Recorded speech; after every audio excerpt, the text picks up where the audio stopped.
selaku maksudnya tugas guru penggerak Pak. selaku guru penggerak Berkaitan dengan pengambilan keputusan berbasis nilai-nilai kebajikan sebagai pemimpin. silakan di tempat ruang tamu kalau lebih nyaman enak. Baik, silakan.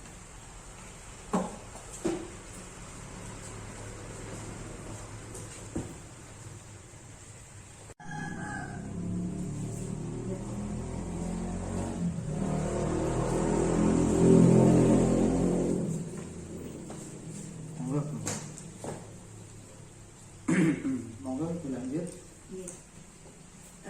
Sehubungan dengan tugas calon guru penggerak Pak, hari ini saya mohon izin untuk mengadakan wawancara terkait dengan pengambilan keputusan berbasis nilai-nilai kebajikan sebagai pemimpin. Gini Pak, di suatu sekolah kan mesti ada masalah ya Pak ya, baik itu berkaitan dengan siswa maupun berkaitan dengan guru.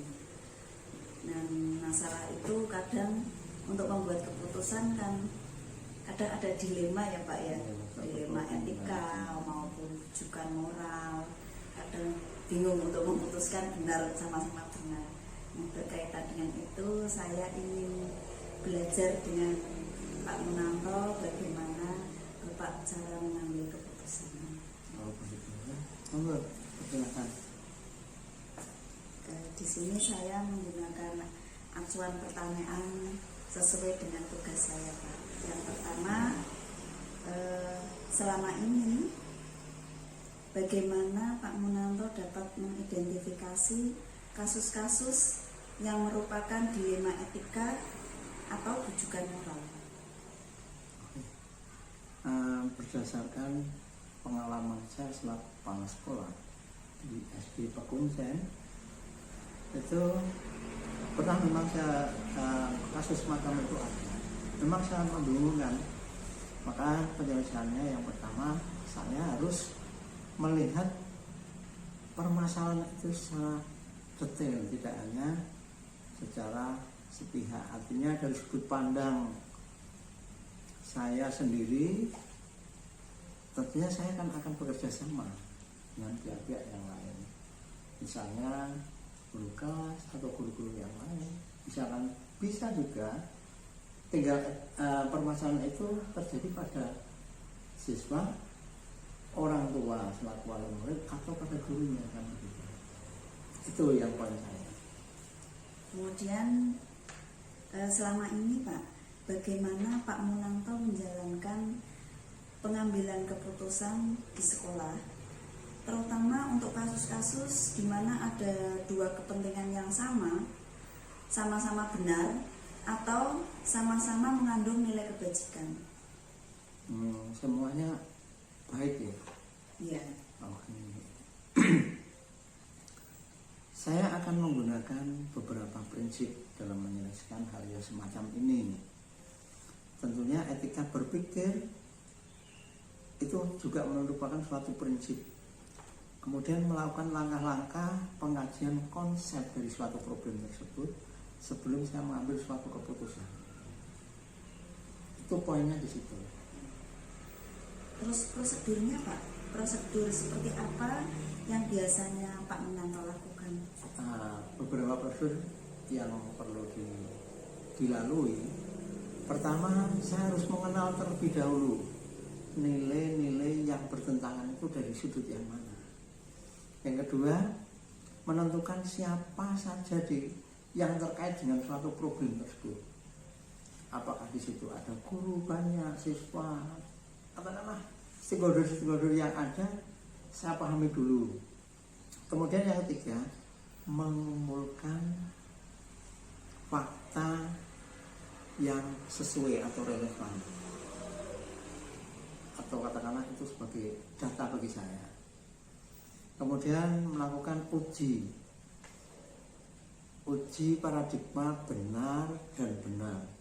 Benar yang satu, benar yang lain. Belum tentu. Kadang ada masalah yang... Iya, kadang-kadang dari sudut pandang yang benar menurut dia, benar menurut mereka, tapi secara umum belum tentu benar.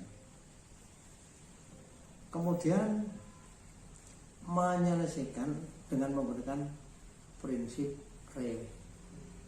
resolusi, melakukan investigasi. Kemudian baru dari sisi itu saya baru mengambil keputusan. Jadi banyak sekali prinsip-prinsip yang harus ditelaah seorang pemimpin, tidak asal memutuskan begitu saja. Lebih berhati-hati. Lebih hati-hati agar kita itu tidak dikatakan sembrono, salah memutuskan, walaupun kadang-kadang sudah dianggap itu yang terbaik. Kadang-kadang itu kita masih dipersalahkan. Tapi itulah keputusan yang terbaik bagi seorang pemimpin, harus berani mempertanggungjawabkan. Kemudian Pak, hal-hal apa saja yang selama ini Pak Munanto anggap efektif dalam pengambilan keputusan pada kasus-kasus seperti itu, kasus yang dilema etika? Kita harus paham dulu Bu, tentang nilai-nilai secara global atau universal, tentang pertentangan itu. Kemudian kita harus mampu menganalisa permasalahan itu, dianalisa, benar-benar dipahami menggunakan beberapa prinsip, atau katakanlah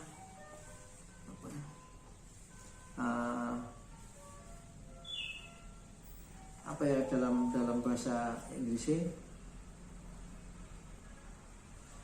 kita positive thinking, itu aja. Ya Pak. Kemudian untuk Pak, hal-hal apa saja yang selama ini merupakan tantangan Pak dalam pengambilan keputusan? Seperti tadi yang Pak Munanto katakan, ada masalah yang susah untuk memutuskan karena sama-sama benar. Kemudian itu kan merupakan suatu tantangan. Nah, tantangannya bagaimana Pak? Tantangan yang ada itu, pertama, kita merasa tidak enak. Sebetulnya itu yang pertama. Nah, dari tidak enak itu muncul ragu. Kadang-kadang kita dari keraguan itu antara iya dan tidak, itu sering muncul. Tapi kembali berprinsip bahwa itu adalah suatu rintangan yang tidak boleh dilakukan oleh seorang pemimpin. Makanya harus tegas, berprinsip bahwa pengambilan keputusan dengan menggunakan berbagai analisa, insya Allah itu benar. Kemudian gini Pak, kalau misalnya ada suatu masalah itu kan harus diselesaikan ya Pak ya.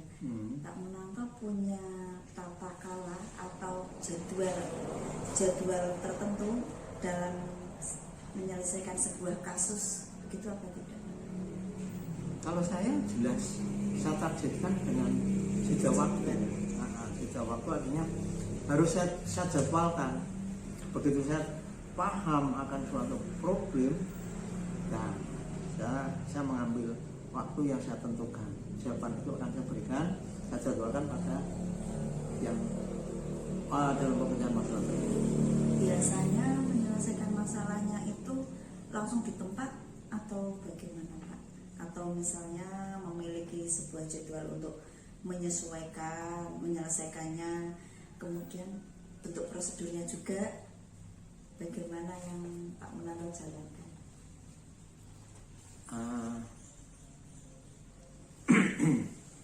Tentunya sebagai kepala sekolah kan saya juga memperhatikan masukan dari nah itu digunakan sebagai dasar bahwa kadang-kadang ada keterbatasan sebagai manusia kan jelas tempat hilaf salah. Nah kalau masukan dari rekan-rekan guru itu akan memperkuat tentang pengambilan keputusan kami berdasarkan suatu analisa. Kiranya begitu. Dimusyawarahkan. Kadang-kadang musyawarah itu kan Tinggal problemnya apakah problem ini yang bersifat rahasia yang dirahasiakan atau rahasia atau secara umum ini rahasia untuk sekolah, kan begitu. Tinggal pemiliknya nanti seperti apa. Suatu ketika dengan jadi kepala sekolah ini akan mendapatkan pengalaman yang sama seperti ini. Ya Pak. Kemudian begini Pak, adakah seseorang atau faktor-faktor apa yang selama ini mempermudah atau membantu Pak Munanto dalam pengambilan keputusan dalam kasus-kasus yang dilema etika seperti tadi? Ya sama sebetulnya, tetap masukan dari rekan guru, dari kalau katakanlah misalkan di instansi sekolah kita, tentunya kan dari berbagai pihak, Bu. Kalau itu terkait dengan internal di dalam, ya pastinya guru, rekan guru, atau barangkali yang dari tenaga kependidikan, itu pasti mereka akan memberikan masukan kalau kita terbuka. Jadi semua ikut terlibat Ya, kalau mereka terlibat kan seakan rumongso underbeni, bertanggung jawab secara umum. Nah, dari semua pembicaraan kita ya Pak ya, dari semua hal yang telah Pak Munanto sampaikan, pembelajaran apa yang dapat Pak Munanto petik dari pengalaman Pak Munanto sendiri dalam mengambil keputusan pada dilema etika ini Pak? Sebetulnya kan sudah jelas bahwa seorang pemimpin apabila mengambil suatu keputusan, jangan tergesa-gesa tanpa melalui beberapa langkah, baik itu dianalisa, harus diuji, mendapatkan masukan dari pihak lain. Itu yang poin. Dari berbagai masukan itu, dari ujian itu, kita analisa, baru kita bisa memutuskan. Kita rangkum sebagai suatu keputusan yang terbaik, sehingga menghasilkan keputusan yang dapat dipertanggungjawabkan, yang bermanfaat bagi banyak orang ya Pak ya, mungkin seperti itu. Baik, dari beberapa pertanyaan yang saya ajukan, saya jadi mengerti Pak bagaimana cara mengambil keputusan yang bermanfaat untuk sekolah, terutama untuk kebaikan murid-murid nih Pak. Ya, secara umum. Saya mengucapkan terima kasih sudah diberi kesempatan untuk mewawancarai Pak Munanto. Semoga Pak Munanto semakin sukses. Amin. Terima kasih. Saya juga mengucapkan terima kasih, banyak kekurangan yang saya hadapi, karena intinya bahwa suatu instansi di bawah pimpinan siapa saja pasti terkendala dengan suatu problem. Tapi nantinya kalau Ibu Mai jadi seorang pemimpin menghadapi hal semacam itu, jangan kaget, jangan heran, jangan tergesa-gesa. Perlu berbagai langkah-langkah sehingga nanti dalam mengambil keputusan bermanfaat untuk semuanya sebagai solusi yang terbaik. Kiranya itu ya Bu ya. Mohon maaf sekali lagi atas kekurangan saya dalam memberikan masukan. Kalau memang ada masukan untuk saya demi perbaikan, saya terima dengan terbuka. Pak, sekali lagi saya mengucapkan banyak terima kasih. Banyak manfaat yang saya terima tadi, saya jadi mengerti bagaimana cara memutuskan. Sekali lagi mudah-mudahan Pak Munanto makin sukses. Amin, dan amin. sekolahan kita juga makin maju. Amin. Mohon doanya kita doakan bersama. Terima kasih waktunya. Saya melanjutkan ke kelas dulu Pak. Oh ya, monggo Bu. Saya tak melanjutkan pekerjaan berikutnya.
Dari mana? Dari SD. Betul. Sama saya.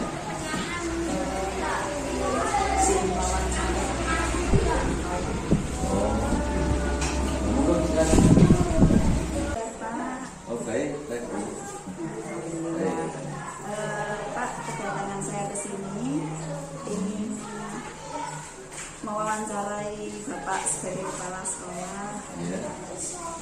terkait dengan pengambilan keputusan berbasis nilai-nilai kebajikan sebagai seorang pemimpin. Oh. Monggo silakan. Pastinya Bapak sebagai seorang kepala sekolah ada menemui masalah-masalah ya Pak, baik itu yang berkaitan dengan murid maupun yang berkaitan dengan sesama guru. Ya. Nah, di sini saya ingin tahu bagaimana cara mengambil keputusan seorang pemimpin. Monggo. Untuk pertanyaannya, selama ini bagaimana Pak Muntohir mengidentifikasi kasus-kasus yang merupakan dilema etika atau bujukan moral, Pak? Oh begitu. Saya kalau menemui kasus, biasanya saya terus tidak menentukan keputusan sendiri. Yang pertama saya lakukan itu dulu biasanya saya melihat kasusnya, kemudian mengidentifikasi, kemudian baru menyusun langkah yang harus saya tempuh. Saya juga melibatkan guru-guru terutama yang senior dalam menyelesaikan atau memutuskan sesuatu. Begitu. Nah, kemudian selama ini bagaimana Pak Muntohir menjalankan pengambilan keputusan di sekolah, terutama untuk kasus-kasus di mana ada dua kepentingan yang sama-sama benar, Pak, atau sama-sama mengandung nilai kebajikan? Ya, memang terkadang dalam menghadapi satu kasus itu kita dihadapkan pada sesuatu yang dilema. Sementara kita harus memutuskan salah satu. Biasanya saya lebih ke prinsip mempertimbangkan segi manfaat juga kepentingan bersama dalam satu lingkungan yang akan dibimbing, gitu. Nah, kemudian langkah-langkah atau prosedurnya seperti apa itu nih, Pak? Langkah-langkah yang saya lakukan biasanya saya mengumpulkan informasi lebih lengkap, kemudian mendata, kemudian mengidentifikasi dan mengevaluasi bersama warga sekolah, terutama guru-guru, terutama guru yang senior kita mintai masukannya. Kemudian saya menyusun langkah-langkah yang tepat dalam mengambil keputusan untuk menyelesaikan masalah itu. Selalu musyawarah ya, Pak? Iya, selalu musyawarah. Nah, hal-hal apa saja yang selama ini Pak Toyib anggap efektif dalam pengambilan keputusan pada kasus-kasus dilema etika tadi, Pak, yang sama-sama benar? Biasanya kalau ada kasus yang sekiranya dianggap sama-sama benar, itu saya mengambil keputusan dengan pertimbangan segi manfaat dan efek samping atau pengaruh ke depan sepanjang itu menguntungkan dan baik diterima semua pihak, itu yang saya lakukan. Demikian juga. Nah, kemudian gini Pak, hal-hal apa saja yang selama ini merupakan tantangan dalam pengambilan keputusan pada kasus-kasus dilema etika? Kadang kan juga ada tantangan ya Pak bagi kita untuk membuat keputusan, kadang itu dilema bagi kita. Tantangannya apa ya Pak? Ya memang dalam mengambil keputusan itu terkadang muncul dilema. Ya tantangannya kadang saya merasa ragu dalam memutuskan, sementara sebenarnya keputusan itu juga bisa diterima. Nah, biasanya saya mengambil langkah juga mohon masukan dari terutama guru yang senior. Keputusan yang sudah saya persiapkan itu termasuk yang baik atau kurang baik, biasanya saya mengambil keputusan keputusan itu bersama guru yang pertama yang lebih senior begitu.